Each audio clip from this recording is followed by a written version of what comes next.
Hello student, good morning. तो अब अपनी प्रश्नावली को आगे बढ़ाते हैं। प्रश्नावली अपनी चल रही थी 3 प्रश्नावली 3.2।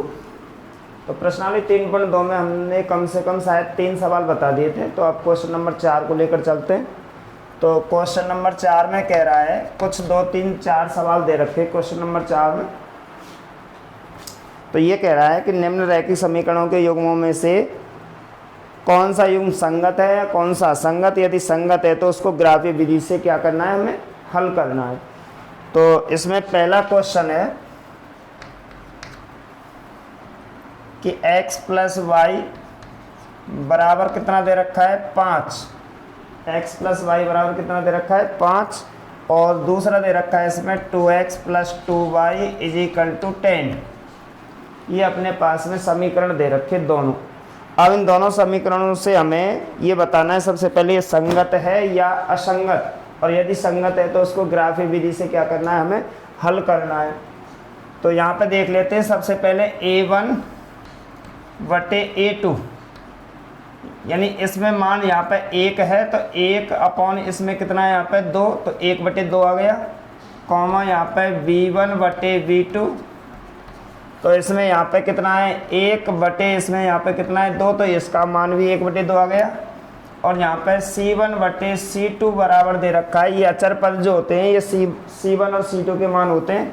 तो यहाँ पे है 5 बटे कितना आ गया 10। काटने पर कितना आएगा, 5 एकम 5, 5 दूनी 10। तो इस तरीक़ा से अपने देखते हैं कि तीनों पक्ष अपने कैसे हैं, समान हैं। तो हम यहाँ पे सूत्र लिख देते हैं कि a1 बटे a2 बराबर है v1 बटे v2 बराबर है c1 बटे c2 के। कहने का अर्थ है कि तीनों पक्ष अपने आपस में क्या आ गए, बराबर आ गए। तो जब ऐसी कंडीशन में आते हैं, बराबर आते हैं, तो वो संगत हल आता है। तो अतः यहाँ पे अतः समीकरण का हल संगत है। अब जब संगत है तो ये आगे हमें ग्राफीय विधि से क्या करना है, इसको हल करना है। जब संगत आएगा तो उसे हमें ग्राफीय विधि से क्या करना है, हल करना है। तो यहाँ पे सबसे पहले आलेखीय विधि या ग्राफीय विधि लिख देता हूँ। आलेखीय विधि, तो फर्स्ट समीकरण दे रखा था अपने पास में x plus y is equal to 5 और यहाँ पे 2x plus 2y is equal to 10। ठीक है ना। अब इन दोनों से हमें यानी कि बॉक्स बनाने सबसे पहले। तो यहाँ पे हम x को रख लेते हैं। 5 पहले से ही दे रखा है, इधर से y जाएंगे तो माइनस के हो गए। इधर यहाँ पे 2x रख लेते हैं। 10 पहले से ही दे रखे अपने पास में, ये 2y उधर जाएंगे तो किसको जाएंगे, माइनस के। और यहाँ पे हमें केवल क्या रखना है, x रखना है। हमें x रखना है तो 10 माइनस 2y अपॉन कितना 2 आ जाएगा इसके नीचे। अब यहाँ पे हमें इस पहले वाले समीकरण में केवल अधिक से अधिक तो हम कितने भी मान निकाल सकते हैं, परंतु हमें केवल 2 मानों से हमें ग्राफ बनाना है। तो यहाँ पे भी हम 2 मान निकालेंगे इस जगह पे भी। देखो ये बिल्कुल सरल है। ये थोड़ा सा नहीं, इसमें क्या देना पड़ेगा, हमें भाग भी देना पड़ेगा। तो यहाँ पे y का मान तो हम कुछ भी रख सकते हैं, 0 1 2 3 4 जितने भी मान रखना चाहते हैं तो वो मान रख सकते हैं। माइनस के रख सकते हैं, प्लस के रख सकते हैं, इसमें कोई आपके ऊपर दबाव नहीं रहेगा। केवल हमें 2 मान ज्ञात करने। तो y का मान अंदाज से ही y का मान 2 रख के देखते हैं। तो 5 में से 2 घटाएंगे तो यहाँ पे कितना आ गया, 3। अब y की जगह पे 3 रखते हैं तो 5 में से 3 घटाएंगे तो कितना आ गया, 2 आ गए। दोनों मान आ गए अपने पास में। अब इधर देखते हैं, क्योंकि ये बिल्कुल सरल था। अब इसमें y का मान 0 रख सकते हैं, 1 रख सकते हैं, 2 3 4 5 जो भी है, हमें केवल 2 मान ऐसे निकालने जो 2 का भाग पूरा पूरा चला जाए। तो y का मान हम यहाँ पे 2 रख सकते हैं। 2 दूनी भाई y का मान 2 रखना है हमें, तो 2 का गुणा 2 से करेंगे, कितने हो गए 4।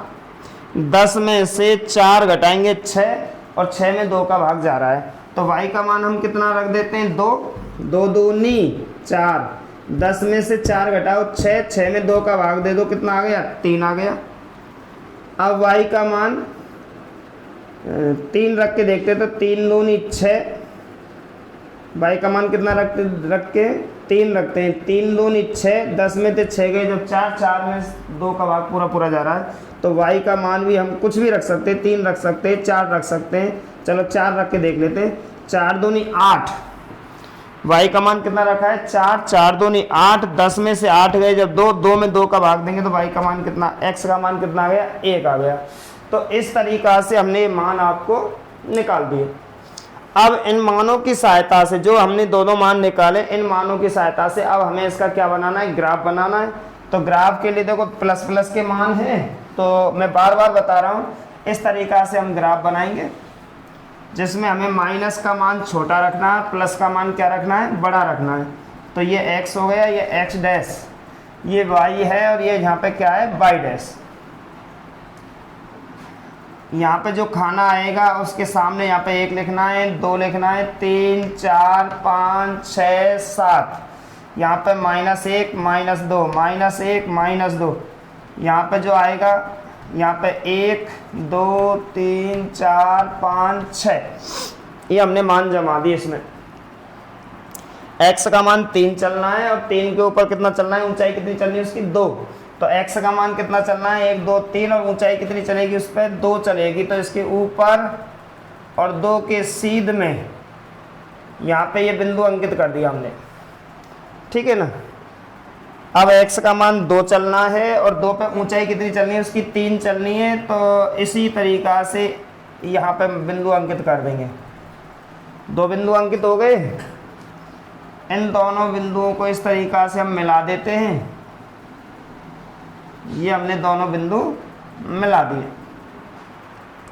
x का मान 3, x का मान 1, 2, 3 और y का मान कितना? 2। तो यही बिंदु आ गया दोबारा से। x का मान 1, ये और 1 पे कितना चलना है हमें? 4। तो इस जगह पे ये बिंदु आ गया। तो कहने का अर्थ है कि इसके 2 बिंदु और इसके 2 बिंदु एक ही रेखा पर स्थित हो गए। इस रेखा का नाम हम CD लिख देते हैं। तो इसमें जो ग्राफ बनता है अपना, x + y बराबर 5 और यहाँ पे 2x + 2y बराबर 10, यानी दोनों समीकरणों से एक ही रेखा आई है, इसलिए इसको हम समपाती रेखा बोलते हैं। तो यहाँ पे बिंदु लिख देते हैं। वैसे हम 1 पे 4 है, यहाँ पे 2 पे कितना आया था? 3 आया था, यहाँ पे 3 पे कितना था? 2 आया था, ठीक है ना ये। और अब इसमें कहीं भी जगह, जैसे यहाँ पे जगह, तो यहाँ पे लिख देते हैं माना पैमाना एक बड़ा खाना बराबर 1 इकाई, क्योंकि हमने 1, 2, 3, 4 गिनती ली है तो 1 इकाई लिख दिया है, ठीक है ना। तो बिल्कुल सरल था। तो यहाँ पे लास्ट में, अतः रेखाएं समपाती होंगी। रेखाएं कैसी होंगी? समपाती होंगी। तो ये अपना पहला जो सवाल था इसका वो कंप्लीट हो गया है। तो हमें प्रत्येक सवाल में कम से कम, इसमें 3-4 सवाल हैं पहले, यानी क्वेश्चन नंबर 4 में 3-4 सवाल हैं, जिनमें हमें पहला सवाल तो हमने आपके सामने प्रस्तुत कर दिया है, रख दिया है, मतलब ये समझा दिया है। उसके बाद में इसके अगले जो सवाल हैं, सबसे पहले वहाँ पे हमें ये निकालना है कि हल संगत है या असंगत। अगर संगत है तो ग्राफी विधि से हल करना है, और असंगत है तो यहीं पे छोड़ देना है। तो अब इसका एक सवाल और बताऊंगा, तो एक बार इस सवाल को आप नोट कर सकते हैं, और नहीं तो बिल्कुल सरल है, बिल्कुल सरल है, इसको आप कर सकते हैं। वैसे तो सिर्फ यहाँ तक ये ध्यान रखना है कि यहाँ पे बताना है कि समीकरण का जो हल संगत है या असंगत। अगर संगत आएगा तो ग्राफी विधि से हल करना है, और असंगत आएगा तो उसको यहीं पे छोड़ देना है, ठीक है ना। तो ये सवाल आप उतार सकते हैं। और अगला सवाल, इसको क्वेश्चन नंबर 4 को मैं छोड़ रहा हूँ, अगला क्वेश्चन नंबर 5 ले रहा हूँ, ठीक है ना। एक बार इसको नोट कर सकते हैं। हाँ, तो अब अपना अगला क्वेश्चन है, क्वेश्चन नंबर 4 को छोड़ रहा हूँ। अगर कुछ प्रॉब्लम हो तो उसको बता देना, ठीक है ना, ज़्यादा कुछ ऐसा कठिन नहीं है क्योंकि मैंने इससे पहले बहुत ग्राफ बता दिए आपको। अगला है क्वेश्चन नंबर 5वां, और विशेषकर मैं बार बार बता रहा हूँ जितने भी भाषा वाले क्वेश्चन है इसके अंदर प्रश्नावली के, उन पर विशेषकर ध्यान देना है क्योंकि अधिकतर जो 6 नंबर का जो क्वेश्चन आएगा वो भाषा वाले प्रश्न आएगा उसमें। तो अगला कह रहा है ये एक आयताकार बाग, एक क्या है, आयताकार बाग जिसकी लंबाई चौड़ाई से 4 मीटर अधिक है। हम जैसे एक पार्क बना ले, ये आयताकार पार्क है, ये इसकी लंबाई है, ये इसकी क्या है यहाँ पे चौड़ाई, चौड़ाई को x मानेंगे तो लंबाई को क्या मानेंगे हम y मीटर, या लंबाई को हम x मीटर मानेंगे तो चौड़ाई को क्या मानेंगे y मीटर, ठीक है ना। ये पार्क है। अब ये कह रहा है कि इसमें जो लंबाई है वो चौड़ाई से 4 मीटर अधिक है, तो इसमें 4 जोड़ देंगे तो ये दोनों आपस में कैसी हो जाएंगी, बराबर हो जाएंगे। और एक इसका अर्ध परिमाप दे रखा है, क्या दे रखा है, अर्ध परिमाप बराबर 36 मीटर, ठीक है ना। दोनों चीज़ दे रखी है, तो इन दोनों चीज़ों के आधार से अब हमें इसको ग्राफी विधि से हल करना है। सबसे पहले यहाँ पे लिखेंगे माना आयत की लंबाई बराबर x मीटर, माना आयत की लंबाई बराबर कितनी है, x मीटर, और यहाँ पे लिखेंगे हम चौड़ाई बराबर y मीटर। तो माना आयत की लंबाई x मीटर है, चौड़ाई कितनी है, y मीटर मान लिए हमने, ठीक है ना। अब उसके बाद में यहाँ पे लिखेंगे हम प्रश्नानुसार, प्रश्नानुसार में क्या कह रहा है कि जो लंबाई और चौड़ाई है, यानी लंबाई और चौड़ाई का जो अंतर है वो 4 मीटर है, यानी कहने का मतलब है लंबाई चौड़ाई से 4 मीटर अधिक है। तो यहाँ पे लिखेंगे लंबाई व चौड़ाई का जो अंतर है वो कितना है, उसमें 4 मीटर है। तो लंबाई अपने पास में x है, अंतर के लिए माइनस लगाते हैं, चौड़ाई हमने क्या मानी है y, बराबर कितना हो गया 4 मीटर। एक तो इस तरीका से हो सकता है सवाल, ठीक है ना, एक तो इस तरीका से समझा दिया मैंने। दूसरा ये है कि ये लंबाई है और ये क्या है चौड़ाई, लंबाई चौड़ाई से 4 मीटर अधिक है, तो इसमें हम क्या कर दें 4 जोड़ दें, दोनों कैसे जाएंगी बराबर। अब इसे इधर लाएंगे तो वही समीकरण बन जाएगा, ठीक है ना। तो दोनों एक ही बात है, कोई अंतर नहीं है इन दोनों में, ठीक है ना। यानी जब कोई भी संख्या किसी दूसरी संख्या से अधिक होती है तो वो दोनों संख्याओं का अंतर माना जाता है, या अधिक के लिए या कम के लिए, ठीक है ना। भाई 2 भुजा दे रखी है आयत की, या तो एक भुजा दूसरी भुजा से कम होगी या दूसरी भुजा पहली भुजा से अधिक होगी। तो इस तरीका से जो कम और अधिक होता है ना, उसके लिए हमें x माइनस वाई, यानी एक भुजा x मान लें, दूसरी भुजा y, यानी बड़ी भुजा में से छोटी भुजा घटा के बराबर कितने का अंतर है, उसमें 4 का अंतर है। अब दूसरा है उसमें अर्ध परिमाप और दे रखा है, अर्ध परिमाप बराबर 36 मीटर दे रखा है। अर्ध परिमाप बराबर कितना दे रखा है 36 मीटर। तो अर्ध परिमाप का सूत्र लगाएंगे 2 कोष्टक में l प्लस बी अपॉन कितना 2 इजिकल टू कितना दे रखा है 36। देखो आयत का जो परिमाप है वो है 2 कोष्टक में l प्लस बी, यानी 2 कोष्टक में लंबाई प्लस चौड़ाई। अब आधा है तो बटे में कितना कर दिया हमने 2 कर दिया, बराबर कितना है 36, ठीक है ना। 2 से 2 कट गया भाई, 2 से 2 कट गए। ध्यान रखना l का मान हमने x माना है, v का मान हमने y माना है, बराबर कितना आ गया 36, और समीकरण कितना हो गया 2 गया, समीकरण कितना हो गया 2। यानी देखो लंबाई और चौड़ाई का जो अंतर है वो 4 मीटर है, और लंबाई प्लस चौड़ाई का जो योग आया है वो 36 आ गया, मतलब अर्ध परिमाप है ये, लंबाई प्लस चौड़ाई यानी 2 भुजाओं का योग। अब आयत में 4 भुजा होती हैं जिसमें 2 लंबाई और 2 चौड़ाई होती है, जिसमें तो एक लंबाई और एक चौड़ाई का जो योग है वो 36 आ गया, यानी आयत का आधा परिमाप। अब अपने पास में दोनों समीकरण हो गए, और शायद मेरे हिसाब से ग्राफीय विधि बिल्कुल सरल है। तो यहाँ पे इसको आलेखीय विधि से, कौन सी विधि से, आलेखीय विधि से इसको हल करना है। तो इसमें देखो x माइनस वाई बराबर 4 और इधर x प्लस वाई बराबर 36। यहाँ पे x रखेंगे तो 4 प्लस वाई हो जाएगा, और यहाँ पे x रखेंगे तो 36 माइनस वाई हो जाएगा। इसके हमें बॉक्स बनाने, बॉक्स में यानी कि 2 मान ज्ञात करने हैं। इसका भी हमें बॉक्स बनाना है और इसके भी हमें 2 मान ज्ञात करने हैं। ये छोटा है, ये बड़ा है, इतना तो पता है ना संख्याओं में। तो पहले इसको निकालते हैं। जैसे यहाँ पे खूब बड़ी संख्या मान लो 18 मानेंगे तो 36 में से 18 गए तो 18 बचे, 20 मान लो y का मान, तो 36 में से 20 गए जब 16 बचे। तो खूब बड़ी बड़ी संख्या है ना अपने पास में, बड़ी बड़ी वाली संख्या है। तो ऐसे ही हमें बड़ी वाली संख्या यहाँ पर रखनी है। तो y का मान हम जैसे 16 मान लेते हैं। y का मान कितना मान लेते हैं? 16। 16 और 4 कितने हो गए? 20। ठीक है ना। y का मान 18 मान लेते हैं। 18 और 4 कितने हो गए? 22। तो कोई दिक्कत तो नहीं है ना आपस में दोनों सवालों में, ठीक है ना। तो ये हमने इस तरीक़ा से इसके मान निकाल लिए। 2 मान बिल्कुल सरल थे। अब हमें इसका ग्राफ बनाना है। क्या बनाना है इसका? ग्राफ। तो ग्राफ में देखते हैं कि ये जो संख्या है ये प्लस की हैं, माइनस की है नहीं है भाई, माइनस वाली संख्या नहीं है। तो ये संख्या काहे की है? प्लस की है। तो हमें प्लस वाला खाना बड़ा बनाना है। बार बार बता रहा हूँ, इस तरीक़ा से हमें ग्राफ बनाना है, ठीक है ना। चलो यहाँ तक आ गया शायद x, और यहाँ पे क्या है? x डैश, यहाँ पे क्या है? y, और यहाँ पे क्या है? y dash. यहाँ पे अब सुनो, संख्या यहाँ पे बड़ी है, संख्या यहाँ पे क्या है? बड़ी है।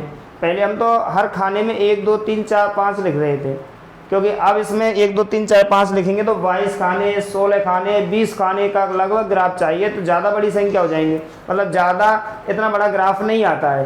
तो अब हम पैमाने को, अपने जो पैमाना मानते हैं उसको बढ़ा देते हैं। 1 इकाई की जगह पे 2 इकाई कर देते हैं। 1 इकाई की जगह पे कितना बढ़ा देते हैं? 2। तो तुरंत आधे खाने हो जाएंगे उसमें।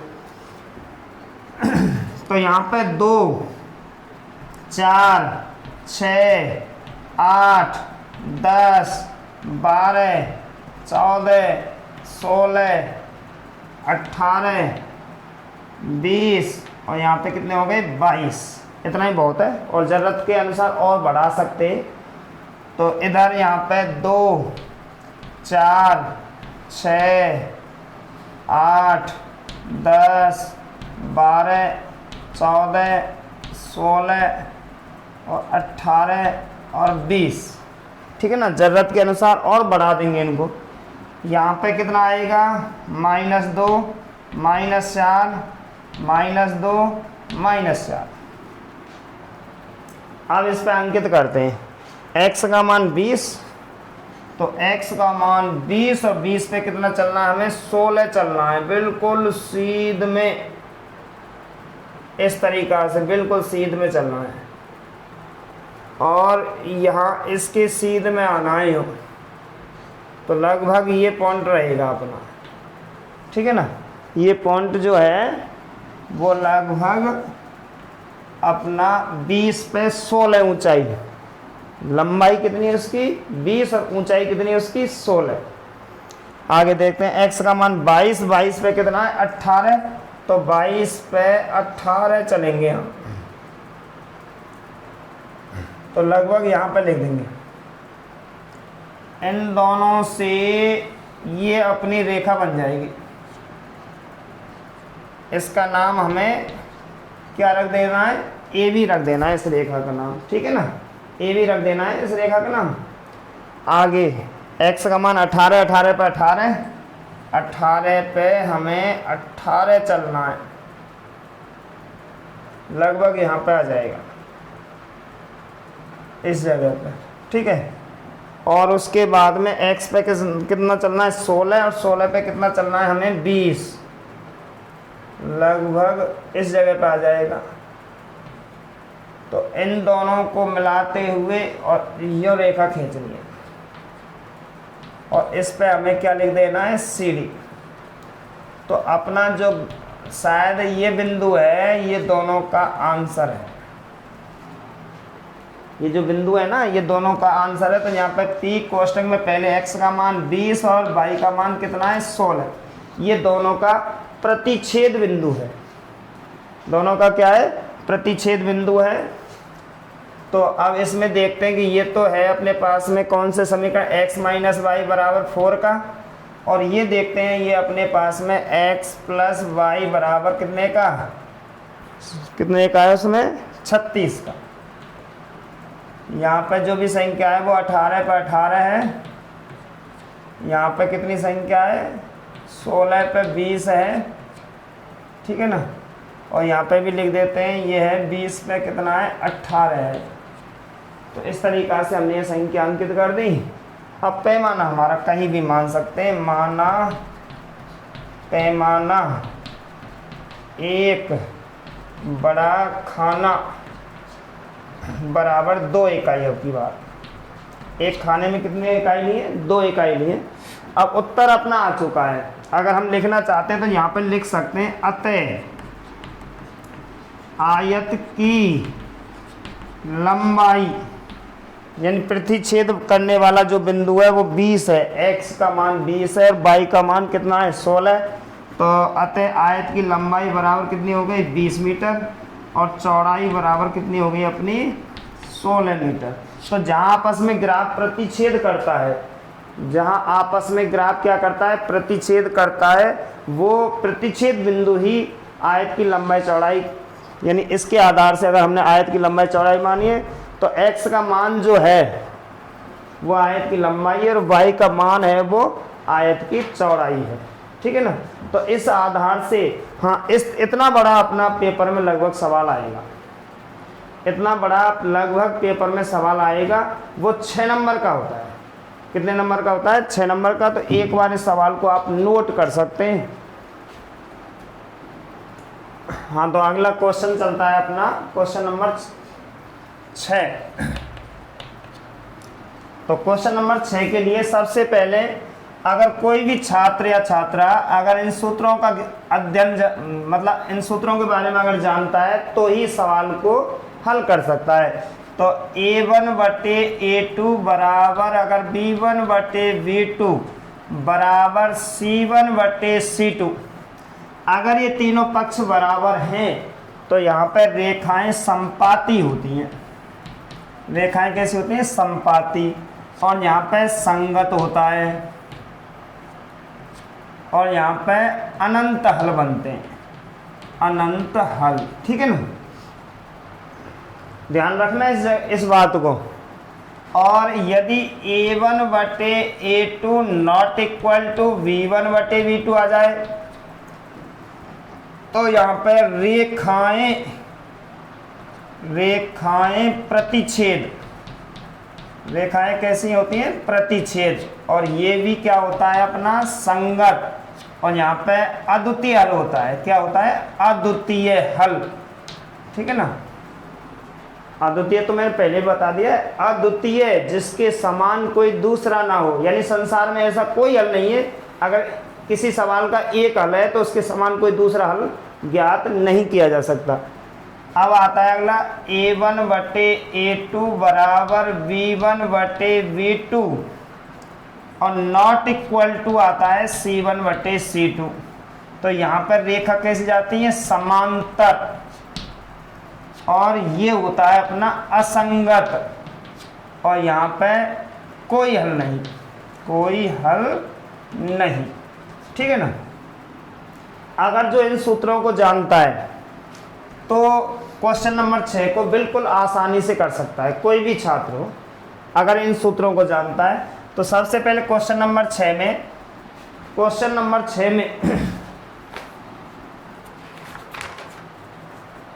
मतलब अपने पास में एक समीकरण दे रखा है, एक समीकरण दे रखा है और उसका दूसरा समीकरण हमें क्या करना है ज्ञात करना है।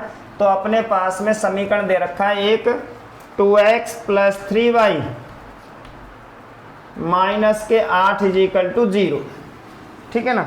एक समीकरण दे रखा है और इस समीकरण से यानी इस एक समीकरण से हमें दूसरा समीकरण निकालना है इसका, ठीक है ना।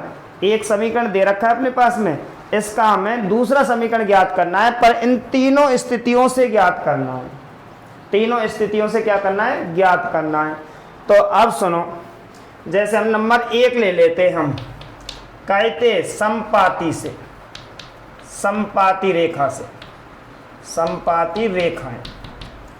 अब समपाती रेखा का मतलब है कि ये तीनों पक्ष कैसे चाहिए, बराबर चाहिए, बराबर। यानी कि यहाँ पे A1 और A2, A2 गायब है अपने पास में, अपने पास में गायब कौन सा है, A1 तो है, A2 गायब है, B1 है, B2 गायब है, C1 है, C2 गायब है। मतलब कहने का मतलब इसका जो हमें वो दूसरा समीकरण है वो समीकरण लाना है। अब वो समीकरण कौन सी स्थिति पे लाना है, इन तीनों स्थितियों में, यानी तीनों स्थितियों में कैसे आने चाहिए, बराबर आने चाहिए। अब बराबर के लिए सबसे पहले देखो कि ये जो जितनी भी संख्याएं इनके काटने के बाद में मान कैसे आने चाहिए, बराबर। तो हम क्या कर देते हैं, इनका हमें दोगुना कर देते हैं, इनका दुगना कर दो, तिगना कर दो, चौगुना कर दो, मतलब इनके मान आपस में बराबर आने चाहिए। तो यहाँ पे सबसे 2x का हम क्या ले लेते हैं, यहाँ पे 4x प्लस 3y का क्या ले लेते हैं हम, 6y माइनस 8 का दोगुना ले लेते हैं, कितना, 16 बराबर 0। अब देखते हैं इसको। अब यहाँ पे देखते हैं कि A1 का मान, कि यहाँ पे A1 का मान कितना है, A1 बटे A2, यानी कि यहाँ पे 2/4 काटने पर 1/2 आ जाएगा। यहाँ पे B1 बटे B2 यानी कि 3/6 काटने पर 1/2 आ गया। और यहाँ पे C1 बटे C2 यानी कि -8 बटे -16 काटने पर 1/2 आ गया। तो कहने का मतलब कि मेरे हिसाब से शायद तीनों पक्ष समान है। अगर तीनों पक्ष समान हैं तो इस समीकरण का जो दूसरा जो समीकरण निकाला है वो बिल्कुल सही है, ठीक है ना। तो हमने इस समीकरण का ये दूसरा पक्ष निकाल लिया। तो इससे क्या बनता है कि A1 बटे A2 बराबर B1 बटे B2 और बराबर C1 बटे C2 की स्थिति में। तो यहाँ पर रेखाएं कैसी होंगी, जो मैंने पहले लिख रखा है, रेखाएं कैसा है, समपाती है। तो समपाती से बनाना है। इस स्थिति में रेखाएं कैसी आती हैं, समपाती पे। तो इसका समीकरण ये ज्ञात कर दिया हमने, ठीक है ना, कोई दिक्कत तो नहीं है। अब जरूरी नहीं है कि यही समीकरण बने, इस ऐसे हजारों अनंत तो समीकरण बन सकते हैं।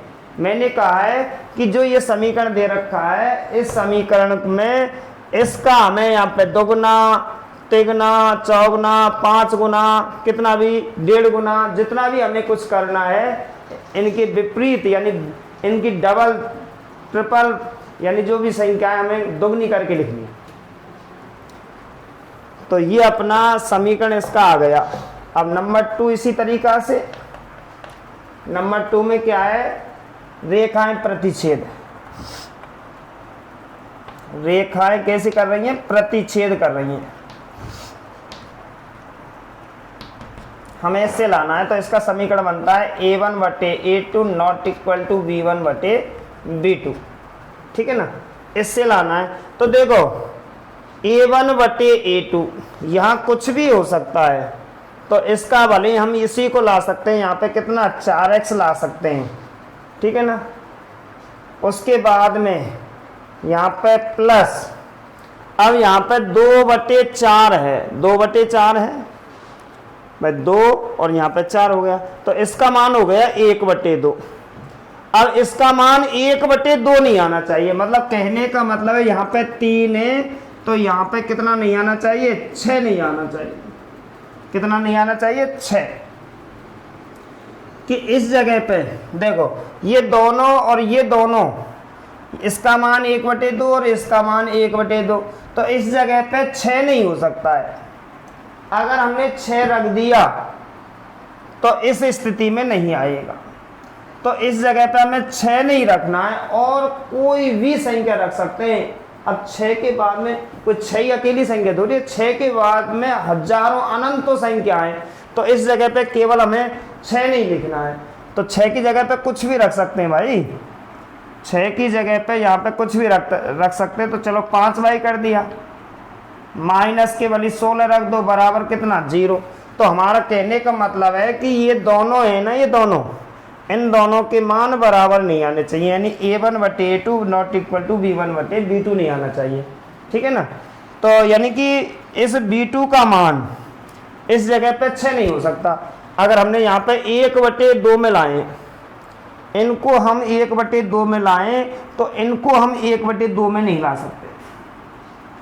तो यहाँ पे 3 है तो इसका दोगुना नहीं कर सकते केवल, और कोई भी संख्या रख सकते हैं। अगर यहाँ पे 6 रख दिया तो फिर ये दोनों पक्ष कैसे हो जाएंगे, बराबर हो जाएंगे, तो अपना सवाल बिल्कुल गलत हो जाएगा। अब आगे चलता है इसका तीसरा। चलो तीसरा यहीं पे ले लेता हूँ। तीसरा है उसमें कोई हल नहीं, कोई हल नहीं। तो इसके लिए देखो, कोई हल नहीं के लिए ये दोनों पक्ष कैसे आने चाहिए, बराबर, तीसरा बराबर नहीं आना चाहिए।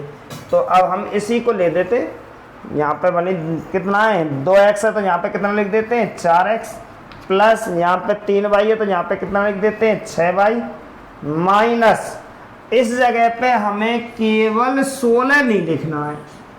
16 अगर लिख देंगे यहाँ तो वो तीनों पक्ष कैसे हो जाएंगे, बराबर हो जाएंगे, और हमें तीसरा पक्ष बराबर नहीं लाना है। तीसरा पक्ष बराबर नहीं लाना है तो हमें यहाँ पे 16 को हटाना है। वैसे उस जगह पे कोई भी अंक लिख सकते हैं। तो यहाँ पे भले हम 9 लिख सकते हैं, बराबर क्या है 0।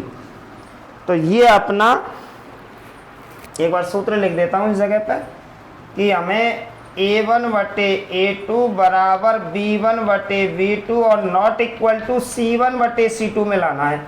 तो हमें इसके तो मान दे रखे हैं ये, अब हमें इसके मान निकालने, तो इसी को लिख देते हैं यहाँ पे 4x प्लस 6y माइनस इस जगह पे 16 नहीं रखना है, इस जगह पे क्या नहीं रखना है 16, कुछ भी रख सकते हैं, 9 बराबर क्या है 0।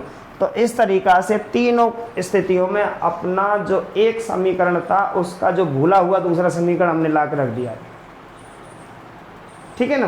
तो इस तरीक़ा से हमें ये क्वेश्चन, अब ये मैंने, ये नहीं है कि मैंने ये इनमें एक एक उदाहरण दिए, आप इनको ना देकर और कोई भी उदाहरण दे सकते हैं, कोई भी उदाहरण दे सकते हैं। जरूरी नहीं कि यही उदाहरण है कि आप उसमें आंसर में पीछे जाकर ढूंढने लग जाएं, सब तुम्हारे तो या आंसर गलत आए, उसमें आंसर अलग आए। तो इनके अलावा मतलब आप, मैं बार बार बता रहा हूँ कि जो मैंने उदाहरण दिए, इन उदाहरण की जगह पर आप कोई भी उदाहरण दे सकते हैं, परंतु शर्त हमें ये रखनी है कि अगर हमें समपाती में लाना है तो तीनों पक्ष कैसे आने चाहिए, बराबर। अगर रेखाएं प्रतिच्छेद में लाना है तो पहले दोनों पक्ष कैसे नहीं आएंगे, बराबर। और अगर हमें समांतर में लाना है तो पहले दो पक्ष बराबर और तीसरा बराबर नहीं होगा। तो इस स्थिति के अनुसार आप कोई भी उदाहरण दे सकते हैं। ठीक है ना। तो एक बार इनको नोट कर सकते हैं। हाँ, तो अपना क्वेश्चन नंबर 7 लास्ट क्वेश्चन है इस प्रश्नावली का, और ये बोर्ड एग्जाम में यानी 2012 में जब ये पिछली बार कोर्स चल रहा था उससे पहले, उसमें स्टार्टिंग में सबसे पहले यही 6 नंबर का क्वेश्चन आया था 2012 में, और बिल्कुल सरल था क्वेश्चन।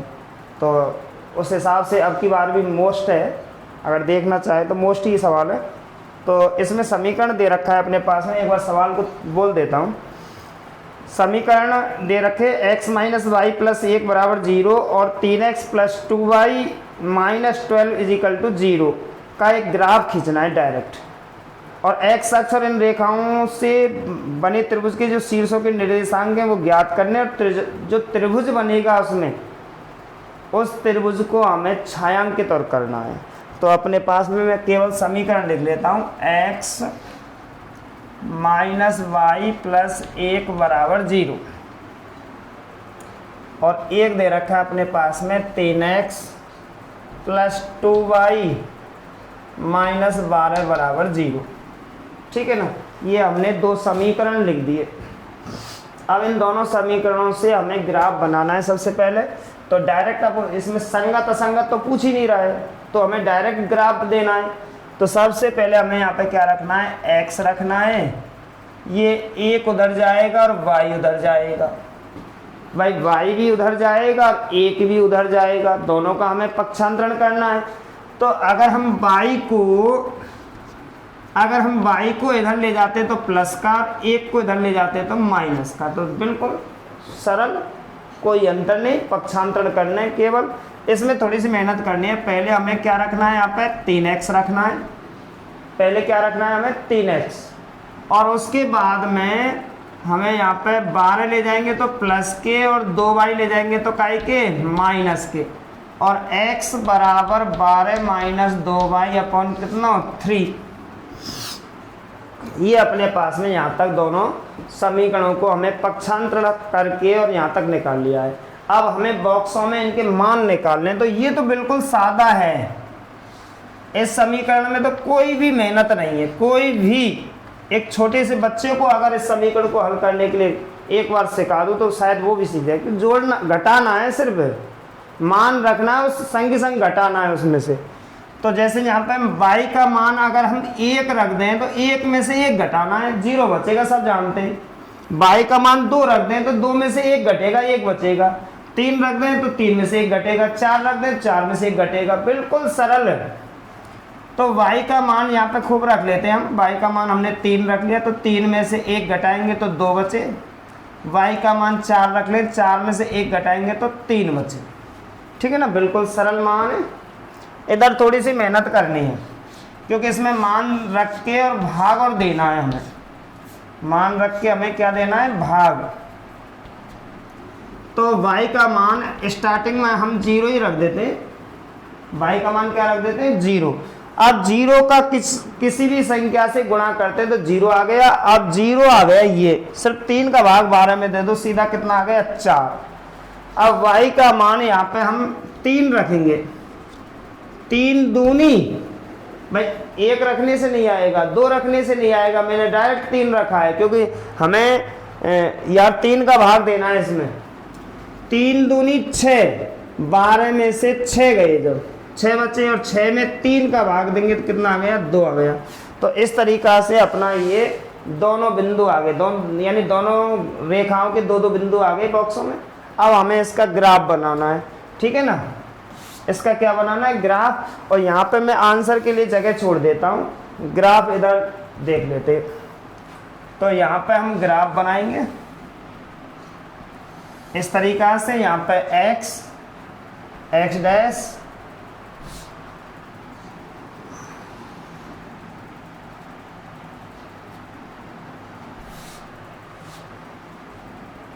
यहाँ पे y डैश, यहाँ पे 1 2 3 4 5 6 7, 1 2 3 4 5 6 और 7, -1 -2, -1 -2। ठीक है ना, हमने ये रेखाएं खींच दी। अब हमें x का मान 2, x का मान 2 और 2 पे कितना चल रहा है हमें 3, इस जगह पे आ गया अपना मान। ठीक है ना भाई, x का मान 2 और ऊंचाई उसमें कितनी है, 3 आ गई। x का मान 3 और y का मान कितना आ गया अपने पास में 4, इस जगह पे बिंदु हमने रख दिया। ये हमने इस तरीका से ये हमने मिला दिया। ठीक है ना, यहाँ पे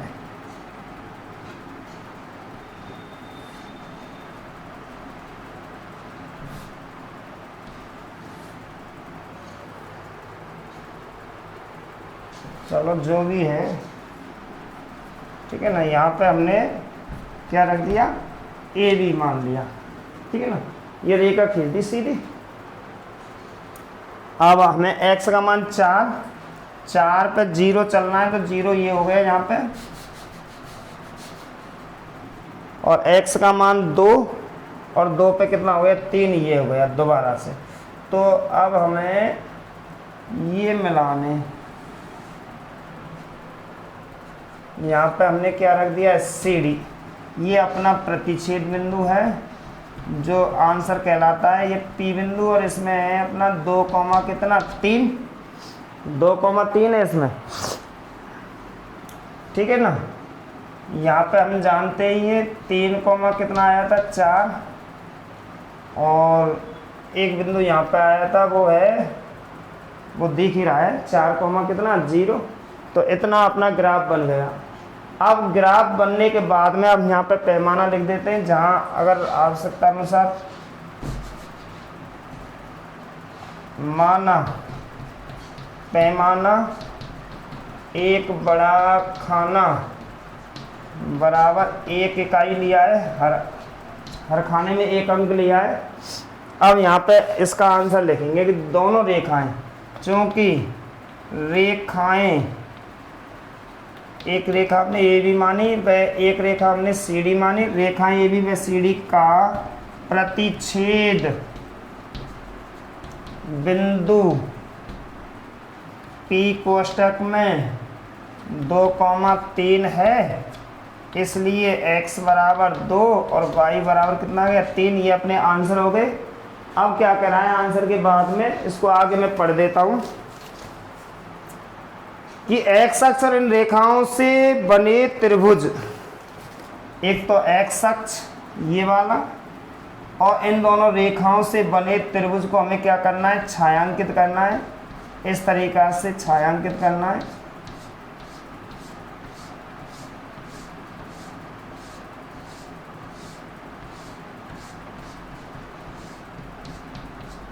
ठीक है ना, बढ़िया ग्राफ लग रहा है एकदम में।